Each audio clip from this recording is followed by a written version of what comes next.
Hello guys, good morning, good afternoon, good evening sa mansulok ng mundo.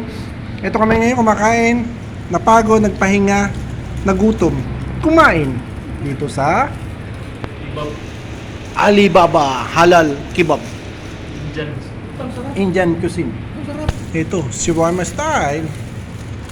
May manok pa sa halagang almost 10 euro ang bawat isa. Oh, sarap. Oh, kumakain na si Future Chief Engineer. Oh, gutom na rin si Future Captain. Ito, Future Chief Oiler. Hanggang Chief Oiler lang. Share, subscribe. Handa ako sa mga komento, suggestion, suggestion. Please support OFW, mga kapwa ko seafarers. Supportahan niyo po kami, supportahan niyo po mga kapwa niyo Pilipino, OFW, sa mansulok man ng mundo. Dito kami ngayon kumakain. Share. Salamat. Thanks for watching. Over and out.